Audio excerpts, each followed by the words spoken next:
Hello mga sisi ko, good afternoon. Time check is 4 PM. Kumusta na kayo? Hinihintay ko pa si Kuya Dave. Ganitong oras, alas 4, nagdi-dinner na kami. 4 to 5, maaga diba? Kumakain na kami. So nakapagluto na si Kuya Dave. Syempre siya yung nagluto, siya muna yung unang kakain. So check mamaya natin kung ano yung niluto niya na ulam. Pero bago yan, habang hinihintay ko pa siya, kunting update lang kung ano yung mga kaganapan dito sa ating sari-sari store. So sa ngayon, puno pa naman yung ating tindahan. So medyo matumal ngayon, pero tulad ng sinasabi ko palagi, na kahit na matumal, basta't may benta sa araw-araw, malaki man o maliit yan, thankful tayo kay God.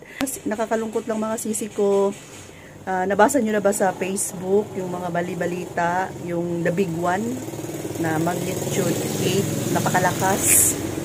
So, si God lang naman yung nakakaalam. April daw, ngayong month of April, pero hindi natin alam, no?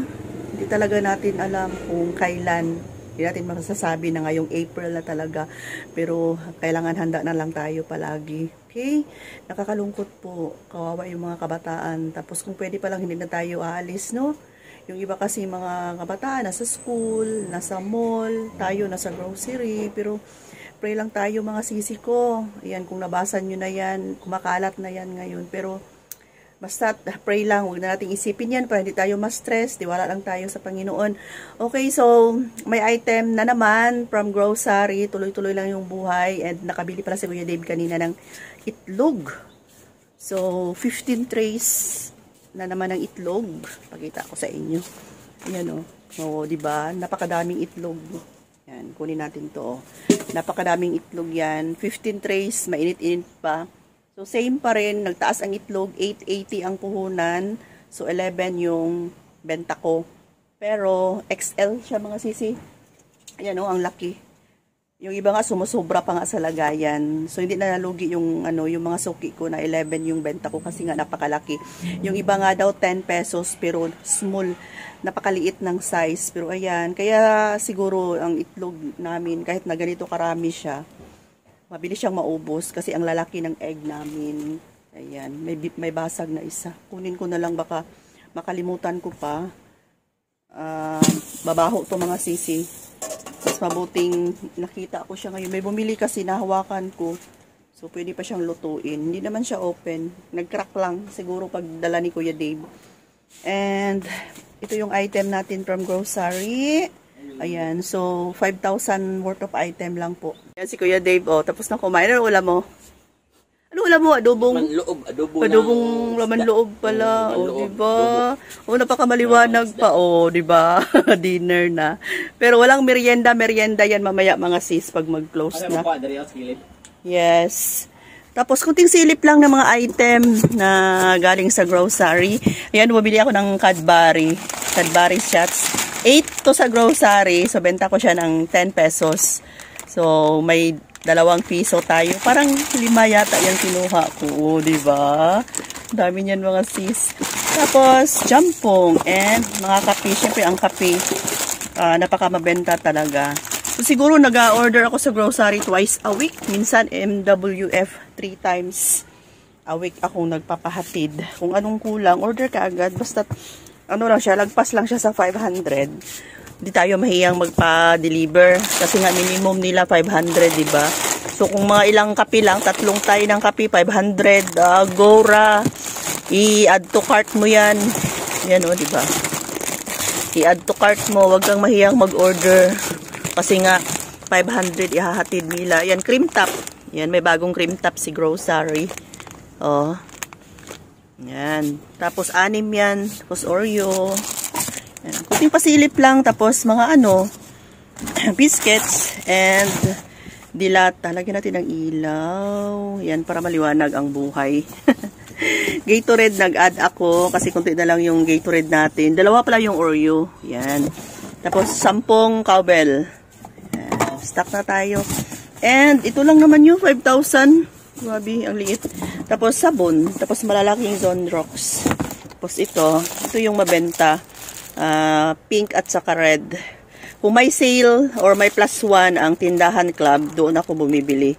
Pero ngayon wala, sa grocery lang muna para isahan na lang yung mga item na ihahati dito sa tindahan. So may mga stock pa naman tayo dito, yung mga Cocomama, cream dinsada, isang box ng Ariel na may plus 1. Ayan, natapo na. Ayan, isang box ng Ariel, may mga tubig pa tayo, ayan. Oh, may mga stocks pa naman tayo. Ayan, tapos yung mga powder, kunti na lang yung nakasabit, kaya nag-order tayo. Yan o, yung syrup na pink at saka red. Ano ba? Di naman ako marunong mag-ano eh. Tapos, balik tayo doon kung saan tayo nang galing.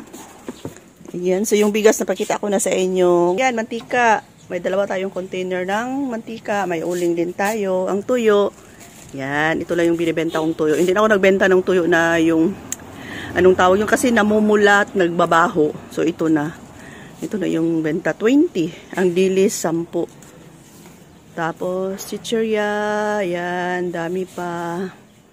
Ang kunting tour lang, check natin yung ating sari-sari store. Okay. Tapos ayan, meron akong buldak. Oh, di ba? May buldak tayo. 95 ang benta ko. Sa grocery to 89. Tapos benta ko siya 95 pero hindi ko siya sa grocery. Binili kasi mahal. May binibilhan tayo para makatipid. Ayan. Tapos nandiyan si Maki. Kung saan ang mama. Andito din si Lablab ko. Lablab mama. Oh, masungit yan. Tapos may mga soft drinks. Soft drinks lang. Dito may mga juice. Tapos ito. And Sting. Kain na tayo. Kauna ko ay gutom. Ayan mga sisi, sabay tayo. Ito tayo sa bahay. Check natin yung niluto ni Kuya Dave na ulam. Thank you Kuya Dave sa pagluto ng ulam pala. Wala ko doon sa pangit ko. Gapo ka. Oh. Ay, pakyut. Pagyud. Labas tayo. Ito yung bahay. Oh. Tindahan. Bahay, papunta na ang kusina. Kusina talaga kami dumadaan mga sisi. Ito na yung parang main door namin. Hindi kami dumadaan doon sa harap kasi mas malapit dito at madali. Kaya pasok na tayo. Ayan. Kain tayo mga sisi. Ito yung ulam na niluto ni Kuya Dave. Adobong lamang loob. Mainit pa. Ayaw niya ng pakbit. Mag-pakbit sana ako ngayon. Maingay ang aso. Kaya nagluto siya ng lamang loob. So, bukas na lang siguro ako magluto ng gulay. And may itlog pa tayo kaninang morning. Sarap ito i-partner. Tapos, kanin, 1 cup. O, diba? Nakalagay pa siya sa cup ko. So, habang ako ay kakain, thanks for watching mga sisi. Love you all. Ingat po tayo palagi. Bye for now.